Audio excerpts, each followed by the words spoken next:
Салам достор, бүгүнкү сабагыбызды баштайбыз. Баса менин бул Instagram баракчам, көпчүлүгү сурап калышат, таппай жатабыз деп. Ал эми бул корейче оп оңой деген YouTube канал. Бул жерге жазылып алыңыздар, кийинки сабактарды токтотпой көрүп турасыздар. Анда эмесе даяр болсоңуздар, бүгүнкү грамматикабызды баштайбыз. Бүгүнкү темабыз келер чак. Дайыма айтып келем, бир тилди үйрөнүп жатканда анын грамматикасын түшүнүш үчүн биринчи өзүңүз сүйлөп жаткан тилдин грамматикасынан да кичине кабардар болушубуз керек. Мисал үчүн бүгүн келер чак грамматикасын өтөбүз. Бул келерчекте биз кыла турган иштер, али кыла элекпиз, боло элек бул, бирок алдыга биз келечекке пландап атабыз. Муну корейче мире хёң деп коет. Future деп англисче айтылат. Галочка коюп койдум. Оң жакты карасаңыздар. Азыр ушул доскага кантип келер чакты корей тилинде айтабыз, кантип түшүнүшүбүз керек, кантип сүйлөйбүз түшүндүрүп берем. Бул келер чактын мүчөсү.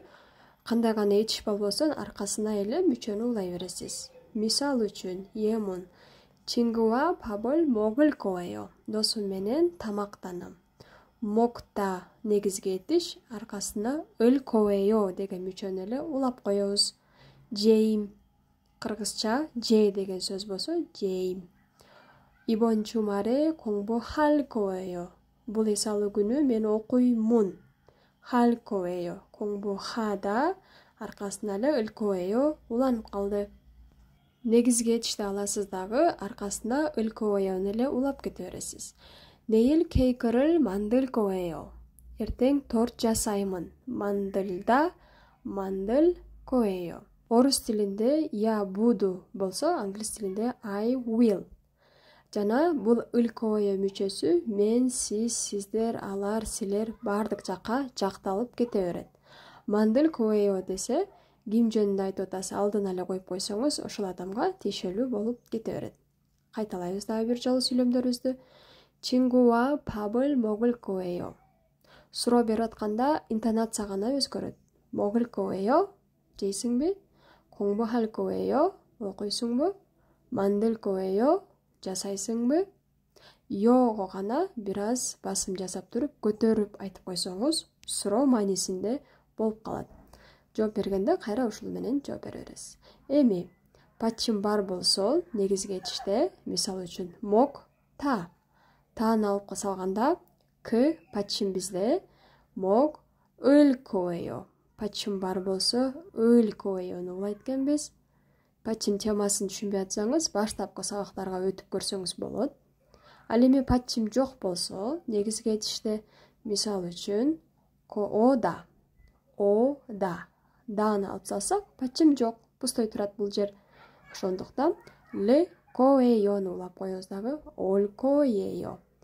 거예요 деген бир аз алысыраак бөлүнүп жазылат. Кийинки эреже, эгерде пачымда л туруп калса, анда өлдү кошпой эле 거예요ну эле коюп кете беребиз. Мисал үчүн мандылда негизги этишибиз, мандылда. Дааны алып салганда л уже турат.